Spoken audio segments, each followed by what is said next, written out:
Last time हम लोगों ने जाना था नाभि जो है वो 10 एंगल्स पे हिल सकती है, ऊपर नीचे दाएं बाएं,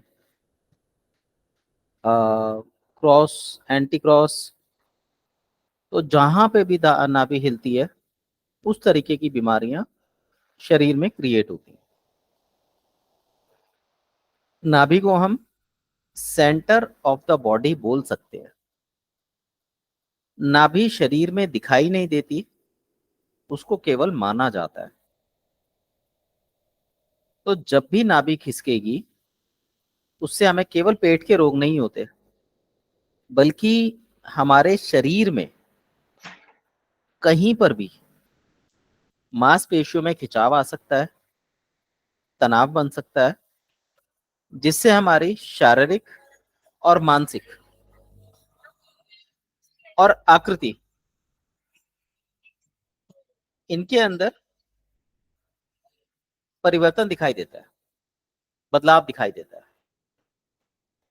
इसी बदलाव को देखकर जो हम बॉडी रीड करते हैं वो इसी बदलाव को देखकर करते हैं। यानी जब तक हम नाभि को नहीं समझेंगे तब तब तब तक हम लोग शरीर के जो स्टडी है उस सही से नहीं समझ सकते। उसके समझने के लिए बेहद जरूरी है कि हम नाभि के स्ट्रक्चर और मूवमेंट को समझें। अब जैसे एक एग्जांपल ले लेते हैं। सर नमस्ते। नमस्ते दिव्या जी। कि यदि नाभि आपकी लेफ्ट तरफ जाएगी तो आपका राइट पैर आगे की ओर होगा, या आप आगे की तरफ राइट कदम बढ़ाएंगे तो नाभि पीछे की तरफ जाएगी।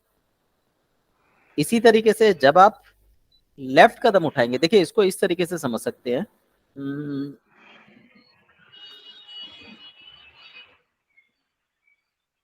मान लीजिए नाभि है, इसमें लाइनिंग कहां से आएगी?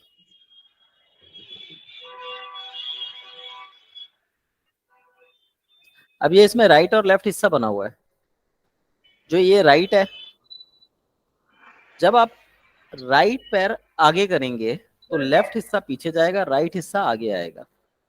इसी तरीके से जब आप लेफ्ट पैर आगे करेंगे तो लेफ्ट हिस्सा आगे आएगा, राइट हिस्सा पीछे जाएगा। ठीक है। दूसरा, नाभि को हम हमेशा दो हिस्सों में काटते हैं, एक खड़े में एक लेटे में। अब जब भी हम लेफ्ट पैर आगे करेंगे तो नाभि का ये वाला जो एंगल बनता है 45 डिग्री का, ये आगे आएगा, इसका ऑपोजिट पीछे जाएगा, इसका नीचे आगे आएगा, ऊपर का पीछे जाएगा। ये नाभि की मूवमेंट की टेक्निक है। ठीक है। इसको आप अनुभव करेंगे तो ये आपको दिखाई देगी, समझ आएगी। अदरवाइज ये बहुत डेप्थ में चीज है, आपको इसमें एक अच्छे भले अभ्यास की जरूरत पड़ जाएगी। और अगर ये आपको समझ में आया तो शरीर में जितने भी ऑर्गन है वो सब इसी के कंट्रोल में आते हैं। क्लियर? समझ आया मैंने कैसे लिया? Yes sir. नाभि को मैंने खड़े हिस्से में काटा, जो हिस्सा आगे आएगा उसका 45 डिग्री निचला हिस्सा आगे आएगा और उसका ऑपोजिट ऑर्गन पीछे जाएगा, मतलब उसका ऑपोजिट हिस्सा पिछला वो पीछे जाएगा। उसी के क्षेत्र का अगला हिस्सा ऑपोजिट होगा, यानी आगे आएगा और उसका ऑपोजिट पीछे जाएगा। ये मूवमेंट अगर हमें समझ आती है तो शरीर में जितनी भी गतियां उत्पन्न होती हैं, आप एक उंगली भी हिलाते हैं उसमें भी कहीं ना कहीं नाभि का रोल। अब हमें नाभि जांच करनी है तो नाभि जांच करने की कई तरीके हैं। मूल रूप से हम 4 तरीकों का इस्तेमाल करते हैं एक व्यक्ति की नाभि को जांचने के लिए। वैसे तरीके बहुत सारे होते हैं, ऐसे चढ़ाने के तरीके भी बहुत सारे।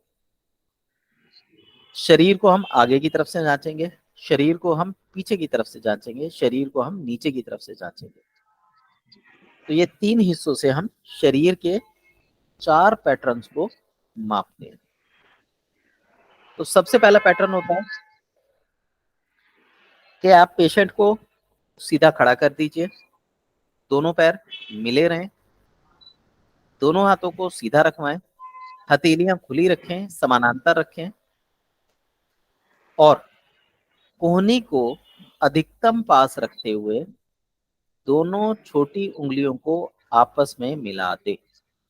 ये नीचे यहाँ पे मणिबद्ध रेखा होती है, इसको मिलाया जाता है। उसके बाद ये 4 रेखाएं मिलनी चाहिए। यदि ये 4 रेखाएं नहीं मिलती तो आप ये बोल सकते हैं कि आपकी बॉडी में चक्रा या हार्मोनल इम्बैलेंसेस हैं। जो पहली रेखा आपके हाथ की बनेगी वो बताएगी मूलाधार को, जो दूसरी बनेगी स्वादिष्टान की, तीसरी बनेगी मणिपुर की, चौथी बनेगी अनंत। और यदि उंगली छोटी बड़ी है तो आप कहोगे नाभि हिली हुई। कभी भी इन रेखाओं से नाभि नहीं मापी जाती, इनसे हम हमेशा चक्रा को मापते। इसी तरीके से जब आप दोनों हथेलियों को आपस में मिलाओगे और जो रेखाएं आपस में टच ना हो दोनों हाथों की, आपके सुजोग के पैटर्न के अनुसार आपको रोग मिलेंगे। जैसे उंगलियों की मिल गई, इस उंगली की नहीं मिलती तो आपको लेफ्ट पैर में इशू मिलेंगे। इस उंगली की नहीं मिलती तो राइट पैर में इशू मिलेंगे। इस उंगली की नहीं मिलती तो राइट हैंड में इशू मिलेंगे। ऐसे ही अगर इस उंगली की ना मिले तो लेफ्ट हैंड में इशू होंगे। अंगूठी के ना मिले तो गर्दन के या रीढ़ के इशू होंगे। तो ये मापने की एक टेक्निक है जो नाभि से ऊपर के नाभि के बैलेंसिंग के लिए माप सकते हैं। क्लियर हुआ? जी सर। Sir. अमोल जी? Yes, sir. ठीक है, यस सर। ठीक है। तो यहाँ सर पे आवाज आ रही है मेरी? हाँ जी, आवाज आ रही है ना मेरी? जी जी जी, ठीक है। इन चक्रों को जांचकर हम एक व्यक्ति के व्यवहार में बारे में जान सकते हैं कि हार्मोन्स डेफिशिएंट होने पर या एक्सेस होने पर किस तरीके के रोग पैदा होते हैं। ये हम इस आकृति विज्ञान के माध्यम से जान सकते हैं। क्लियर? लेकिन हमें ये पता होना चाहिए कि कौन से हार्मोन्स बॉडी पे क्या काम करते हैं। तो आप इस उंगली की मदद से बता सकते हो कि व्यक्ति को हार्मोनल डिसबैलेंस इस तरीके का होगा। तो एक व्यक्ति के मानसिक अवस्था को भी आप इन सारी रेखाओं को मिलाकर जान सकते हैं। अब इसी में आप उपचार भी कर सकते हैं। उपचार कैसे है? आपने उंगली को सीधा रखते हुए मांसपेशियों को तानते हुए नीचे वाले पोर को नीचे वाले पोर से, ऊपर वाले पोर को ऊपर वाले पोर से और सबसे ऊपर के पोर को सबसे ऊपर के पोर से मिला देना है। इसमें उंगली में हल्का सा टेढ़ापन आता है क्योंकि वो छोटी बड़ी होगी तो हल्का सा टेढ़ापन आएगा। और आप नमस्कार के पोज में खड़े हो जाइए। ऐसा करते ही आपकी नाभि में गुदगुदी चालू हो जाएगी और हाथ की मांसपेशियां दुखने लगेंगी विद इन 30 सेकेंड्स, जो इंडिकेशन है कि यदि नाप अपनी जगह से हिली हुई है तो अपनी जगह आ जाएगी और जो भी समस्या क्रिएट हो रही है वो इंस्टेंट रिलीफ देती है। ऐसे ही आप हथेली की तरफ जहाँ नाखून होते हैं देखिए उंगली को, आपको पेशेंट की उंगलियों में टेढ़ापन दिखाई दे, उसको अपने हाथों से प्रेशराइज करके, हल्के हाथ से प्रेशराइज करके सिर्फ सीधा कर दीजिए। 5 मिनट के अंदर अंदर पेशेंट को रिलीफ महसूस हो जाएगा। क्लियर? नाभि की जांच ये वही चीज है जो हमने पीछे पढ़ी थी। दूसरा तरीका क्या है? सबसे पहले हम हाथों से नाभि नापते हैं। यदि हाथ सही हो तो हम स्तनों के द्वारा नाभि को मापते हैं। इसके लिए हम धागे से मापते हैं। एक केंद्र बिंदु नाभि पर बनाकर बिल्कुल बीच में धागे को रख दिया जाता है और वहां से दोनों स्तनों का माप कर लिया जाता है। यदि धागे के अनुपात में अंतर आ जाए तो हम ये मानेंगे कि नाभि छोटी बड़ी हो गई है। तो जो धागा छोटा पड़े वहां से नाभि ऑपोजिट साइड की ओर छोटी हो गई है। जैसे देखिए यहाँ पे 1 2 3 करके दिखा रखा है। मान लीजिए आपने 3 पे रखा और 2 को मापा, फिर 1 को मापा, 1 बड़ा दिखाई दे रहा है। तो इसका मतलब ये हुआ कि 2 वाली जो साइड है ये छोटी हो गई है। तो हमने क्या करना है? एक पैर को मोड़ के घुटने के ऊपर रख के पैर को नीचे की ओर तनाव देना है। इससे ये स्थान जो है वो अपने स्थान पर आ जाएगा और नाभि अपने आप नॉर्मल हो जाएगा। क्लियर? ये चीजें वैसे प्रैक्टिकल नहीं है, इतनी आसानी से समझ नहीं आती। ठीक है? जी सर। जी। अब नाभि जांचने के तरीके कितने हैं, देखो, हाथों से नाभि की जांच करना, पैरों से नाभि की जांच करना, धरण से नाभि की जांच। धरण क्या होती है, जो नाभि होती है उसको धरण बोला जाता है। इस पे 4 उंगल मिला के रख देते हैं तो इससे भी नाभि की जांच हो जाती है। भौहों से नाभि की जांच करना, भौहें जो हमारी आंखों के ऊपर है। कंधों से नाभि की जांच, कमर से नाभि की जांच, कानों से नाभि की जांच, पैरों के अंगूठे से नाभि की जांच, छोटे बड़े पैर से नाभि की जांच की जा सकती है। क्योंकि हमारा एक सूत्र था, सत्यम शिवम सुंदरम, जब वो लागू नहीं होता तो इसका सीधा सा मतलब ये है कि नाभि बिगड़ गई है। क्या आपने आज से पहले इतने सारे टेक्निक सुनी थी नाभि को जांच करने की? No sir. इन सारे तरीके से आप नाभि की जांच कर सकते हैं। ऊपर ये पोज देख रहे हैं, इसका एक जी टॉप गोल करके लगाइए और इस तरीके से लेट जाइए। ये वजन कम करता है और नाभि को उसके स्थान पर लाने का काम करता है, बशर्त जागरूकता हो। बहुत अच्छा पोज है ये, बहुत सारी बीमारियां भी खत्म करता है। ठीक है, ये वही तरीका है कि हमने केंद्रक बना लिया नाभि को और वहां से उसकी दूरी नापी। यदि अलग अलग है तो नाभि खिसकी हुई है। जो नाभि बढ़ी हुई है उसके ऑपोजिट साइड की टांग को हमें लंबा करना है, या फिर जिस साइड नाभि खिसकी हुई है उस साइड को हमें छोटा करना है। तो मुक्के मार के छोटे करा जाता है और खींच के लंबा करा जाता है। ये तरीका होता है नाभि को व्यवस्थित करने का। अब हम आते हैं तीसरे तरीके।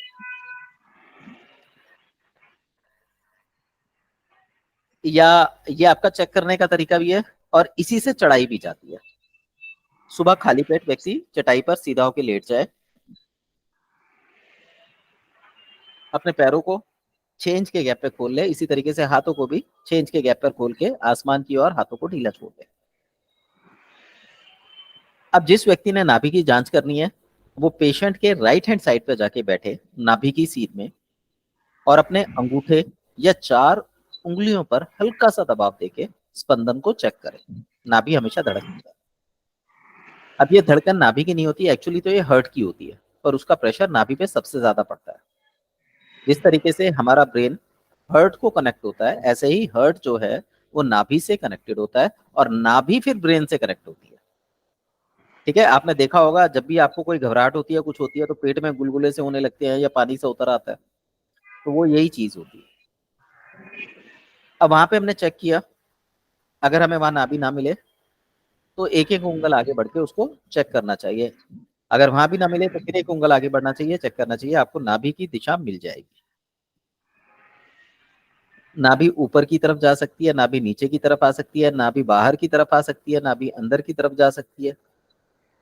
जहां भी एक्चुअल नाड़ी होगी वहां पे स्पंदन तेज होगा, या ये कह लीजिए कि जहां भी स्पंदन तेज होगा वहीं पे हम नाभि को मानेंगे। अगर वो अपने स्थान पर नहीं है तो वो बॉडी के इम्बैलेंस को शो कर रही है। अब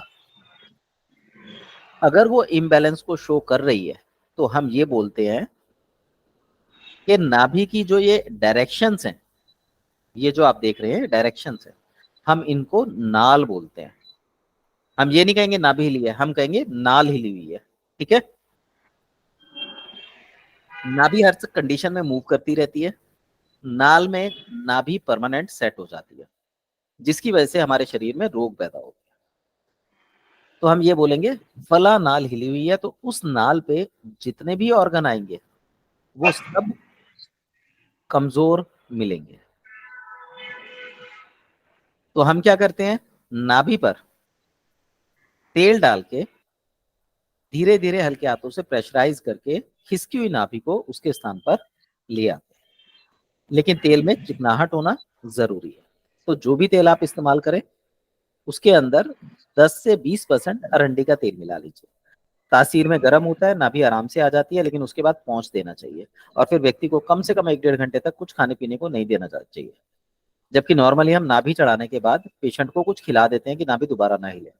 पर जब हम अरंडी का तेल यूज करेंगे तो कुछ नहीं देना और उसे आधे 1 घंटे तक सिर्फ लेटे रहने की सलाह दी जाती है। क्लियर? क्लियर। जी सर। अब आते हैं थर्ड कंडीशन पे।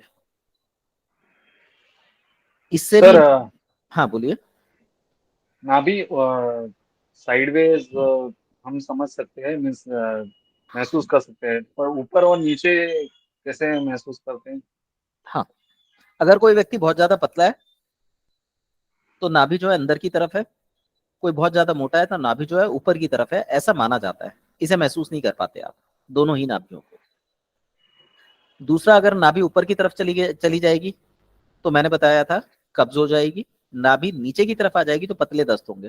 तो आप मोशन का, स्टूल का स्ट्रक्चर पूछ के ही पता लगा सकते हो कि नाभि ऊपर है नीचे है। क्लियर? बाकी हाथ रखोगे तो जी क्लियर सर। हो जाता है। ये बाल भर भी अपने स्थान से हिल जाएगी तो भी कब्ज या ये रेगुलर इंडिकेशंस में दिखने लगेंगे। जी सर। ठीक है। अब ये जो है, ये तीसरा तरीका है नाभि को देखने, जांचने, चढ़ाने का। पेट के बल पेशेंट को सीधा लिटा दीजिए, दोनों एड़ियां मिलाइए, टखनों को मिला दीजिए। दोनों टखने मिलाने के बाद पैरों के दोनों अंगूठों को देखिए। यदि दोनों पैर के अंगूठे बराबर हैं तो नाभि अपने स्थान पर है। यदि एक अंगूठा छोटा बड़ा है तो नाभि हिली हुई है। यदि बड़े अंगूठे का उपचार करना है तो अंगूठे को पकड़ के ऊपर उठाइए और एड़ी पर मुक्का मारिए। यदि छोटे अंगूठे का उपचार करना है तो अंगूठे को पकड़कर झटका दीजिए, खींचिए। दोनों ही तरीके से नाभि व्यवस्थित हो जाती है। ठीक है। Okay sir. सेम टेक्निक में हम क्या करते हैं, पेशेंट को उल्टा लिटा देते हैं। उल्टा लेटने के बाद पेशेंट के दोनों एड़ियां मिला दी जाती हैं और फिर उसके अंगूठों की जांच करी जाती है। यदि उसकी कमर में, रीढ़ के मनके में कोई अंतर आया होगा तो वो इस तरीके से हमें पता चल जाता है। फिर पेशेंट को सीधा लिटा के या तो अंगूठा खींचा जाता है, या एड़ी खींची जाती है, या मुक्का लगाया जाता है। क्लियर? क्लियर। नाभि देखकर रोगों का पता करना। तो ये नाभि का टेबल है, आप इसको बना लीजिएगा। इस पे हम डिस्कशन करेंगे, लेकिन ये डिस्कशन आपको उस पे नहीं मिलेगी। तो इससे आप बीमारियों का काफी हद तक आंकलन कर सकते हैं। अभी हम इस पे आते हैं, पहले मैं नाभि वाला चैप्टर खत्म कर दूं, फिर इस पे भी आते हैं। नाभि को चढ़ाने की कई टेक्निक्स हैं।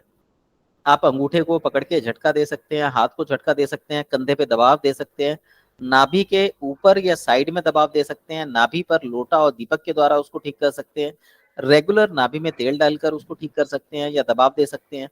जांघों को दाएं बाएं दबाव देकर, पैरों को खींचकर या मुक्का मारकर आप नाभि को चढ़ा सकते हैं।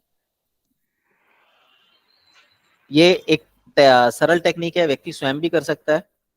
अपने हाथ को मोड़िए, कोहनी के बीच में दूसरे हाथ को रख लीजिए और अंगूठा बनाकर, थम्स अप वाला अंगूठा बनाकर और कंधे की तरफ तेजी से झटका दीजिए। नाभि अपने स्थान पर आ जाए। ये उस साइड का है जिस साइड की नाभि हिली होती है। दूसरा तरीका है, सीधा लेट जाइए, अपने कंधों को क्रॉस फॉर्म में, राइट राइट हैंड से लेफ्ट कंधे को और लेफ्ट हैंड से राइट कंधे को पकड़ लीजिए और फिर अपने पैरों को मिलाकर पंजे को हल्का सा आगे की ओर दबाकर, आगे की ओर दबाने से नाभि नीचे उतरती है। पैर को 0 डिग्री से 90 डिग्री एंगल तक अप एंड डाउन धीरे धीरे करने से नाभि अपने जगह पर आ जाती है। ऐसे ही आप खड़े होकर, जो कटी चक्रासन होता है, जो एक पैर, मैं उस आसन का नाम भूल रहा हूँ, अपने पैरों को खोलकर सीधे हाथ से उल्टे पैर को और उल्टे हाथ से सीधे पैर को छुआ जाता है। इससे भी नाभि अपने जगह पर बनी रहती है। ऐसे ही नौका आसन है और अर्ध नौका आसन है, शलभ आसन है। तो ये नाभि को बैठाने के लिए प्रयोग में लाए जा सकते हैं।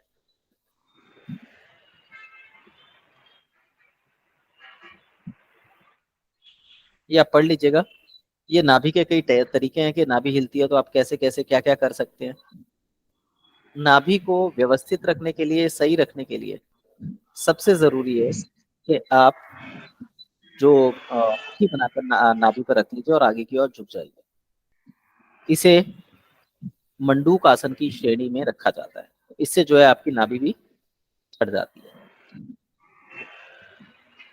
चलिए, ये एक वैदिक उपचार की टेक्निक है जिसमें आप थोड़ा सा थेरेपी को जोड़कर पेशेंट को रिलीफ दे सकते हैं। रोगी को सीधा खड़ा करके रोगी की जांच करें, नाभि चेक करें, लिटाकर जांच करें आगे पीछे से।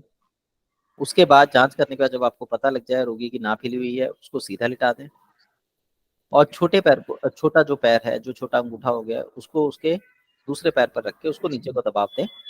नाभि अपने स्थान पर लौट आती है। और उसको रेगुलर नाभि में तेल लगाने की सलाह दें।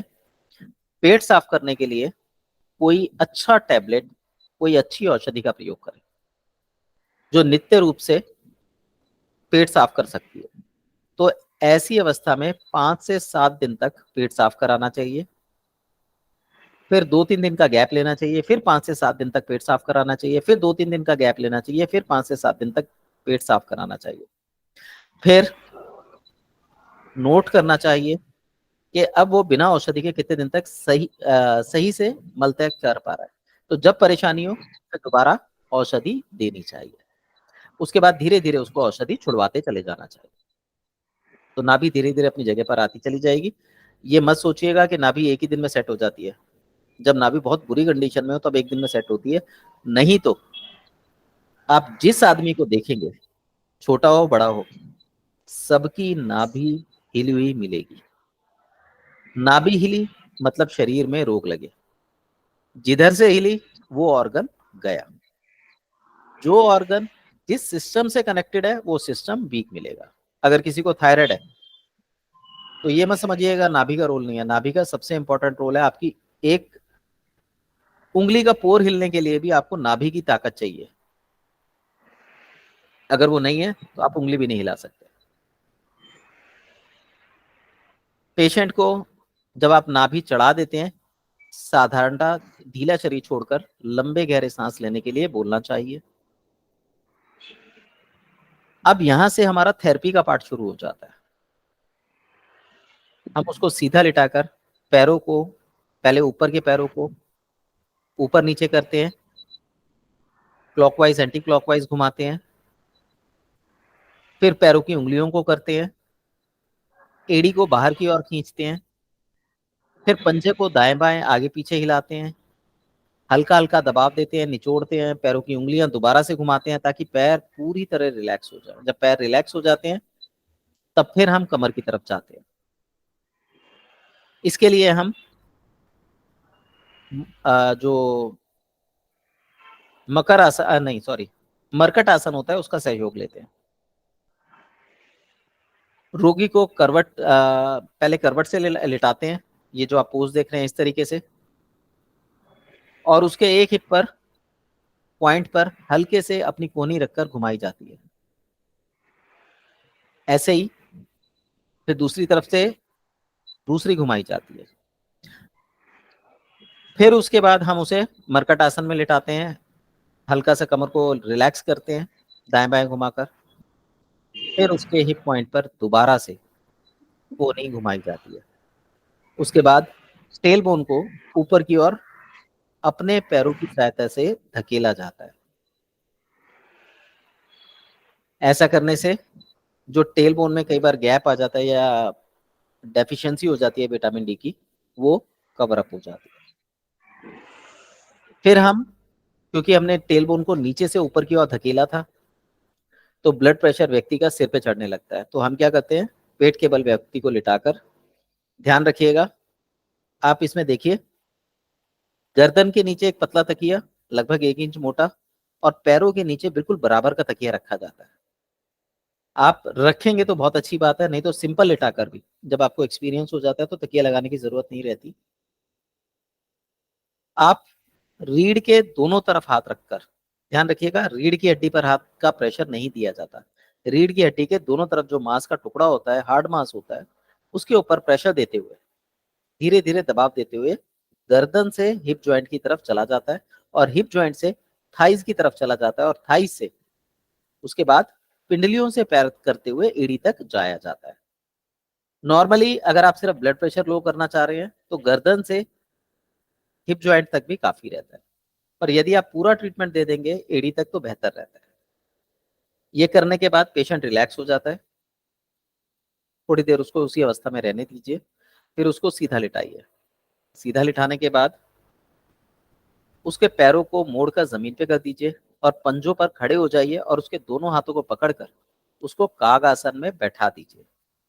ध्यान रखिएगा यदि पेशेंट का वजन आपसे ज्यादा है तो आप सिर्फ बैठने में मदद कीजिए और पीछे से सपोर्ट कर दीजिए। आगे से जोर मत लगाइएगा, नहीं तो आपकी नाभि हिल जाएगी।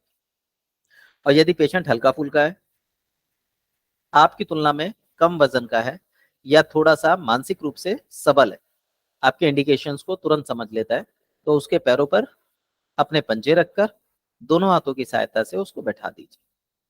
कागासन में बैठने के बाद जितनी देर वो बैठ सके बैठ जाए, उसके बाद वो सीधा होके खड़ा हो जाए। उसके बाद आप चाहें तो पेशेंट को आराम कुर्सी पर बिठाकर या टेबल पर लिटाकर एक्यूप्रेशर, सुजोग, इनका ट्रीटमेंट दे सकते हैं, या फिर जो मसल्स रिलैक्सेशन की थेरेपी मशीन आती है, जो बेसिकली फेडरिक वेव्स पर आधारित होती है। यहाँ ध्यान रखिएगा, टेंस मशीन प्रयोग नहीं करनी। टेंस मशीन के जो वेव्स होते हैं वो हैवी होते हैं, फेडरिक वेव्स जो हैं वो काफी लाइट होते हैं, तो आपने उसका इस्तेमाल करना है। पेशेंट को जहां कहीं भी मांसपेशियों में थकान लगती हो, दर्द रहता हो या बीमारी हो, वहां पर उसके बिंदु लगाकर लगभग 5 से 10 मिनट के लिए मशीन ऑन कर दीजिए। कमर रिलैक्स हो जाएगी। उसके बाद पर्टिकुलर सुजोग बिंदु पर मेथी दाना या कोई और सीड लगाकर या कलर थेरेपी देकर पेशेंट को आप छुट्टी दे सकते हैं। ये हमारा थेरेपी का, ट्रीटमेंट का एक पैटर्न रहता है। आपका किसी का कोई सवाल हो, कुछ पूछना हो तो पूछ सकते हैं। कुछ है? नहीं सर। सर सारे रोग आपने कहा इसमें है, तो कैंसर भी इसमें आ सकता है? जी बिल्कुल आता है, डायबिटीज? बिल्कुल आता है।